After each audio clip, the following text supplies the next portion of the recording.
KIIFB masala bond കേസിൽ enforcement ഡയറക്ടറേറ്റിനെ തിരിച്ചടി. KIIFB chairman എന്ന നിലയിൽ മുഖ്യമന്ത്രി പിണറായി വിജയന് അയച്ച നോട്ടീസ് ഹൈക്കോടതി സ്റ്റേ ചെയ്തു. മുൻ ധനമന്ത്രി തോമസ് ഐസക്, കിഫ്ബി സിഇഒ കെ.എം. എബ്രഹാം എന്നിവർക്കെതിരായ നോട്ടീസും ഹൈക്കോടതി സ്റ്റേ ചെയ്തിട്ടുണ്ട്. കിഫ്ബിക്കെതിരായ നോട്ടീസ് കഴിഞ്ഞ ദിവസം സ്റ്റേ ചെയ്തിരുന്നു. കിഫ്ബി മസാല ബോണ്ട് ഇടപാടുമായി ബന്ധപ്പെട്ട് ഇ.ഡി. അഡ്ജുഡിക്കേഷൻ അതോറിറ്റിയുടെ നോട്ടീസിനെതിരെ ഇന്നലെയാണ് മുഖ്യമന്ത്രി ഹൈക്കോടതിയെ സമീപിച്ചത്. ഇ.ഡി. നൽകിയ നോട്ടീസ് റദ്ദാക്കണമെന്നാവശ്യപ്പെട്ടാണ് മുഖ്യമന്ത്രി ഹൈക്കോടതിയിൽ ഹർജി നൽകിയത്. മസാല ബോണ്ട് ഇടപാടിൽ ഫെമ ചട്ടലംഘനം നടന്നിട്ടില്ലെന്ന് ഹർജിയിൽ മുഖ്യമന്ത്രി വ്യക്തമാക്കുന്നു.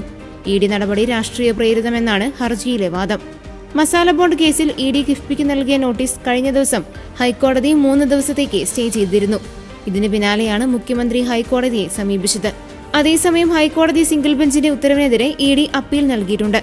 സിംഗിൾ ബെഞ്ച് അധികാരപരിധി മറികടന്നാണ് നോട്ടീസ് സ്റ്റേ ചെയ്തതെന്ന് ഡിവിഷൻ ബെഞ്ചിൽ നൽകിയ അപ്പീലിൽ ഇ.ഡി. ചൂണ്ടിക്കാട്ടുന്നു. സിംഗിൾ ബെഞ്ച് ഉത്തരവ് റദ്ദാക്കണമെന്നും ഇ.ഡി. ആവശ്യപ്പെട്ടിട്ടുണ്ട്. മസാല ബോണ്ടിലൂടെ സമാഹരിച്ച പണം ഫെമ ചട്ടങ്ങൾ ലംഘിച്ചാണ് ചെലവിട്ടതെന്നായിരുന്നു ഇ.ഡിയുടെ കണ്ടെത്തൽ.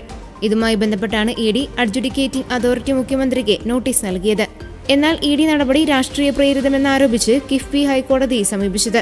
തുടർന്നാണ് ജസ്റ്റിസ് വി.ജി. അരുണിന്റെ ബെഞ്ച് നോട്ടീസിന്മേലുള്ള തുടർ നടപടികൾ 3 മാസത്തേക്ക് സ്റ്റേ ചെയ്യുകയായിരുന്നു.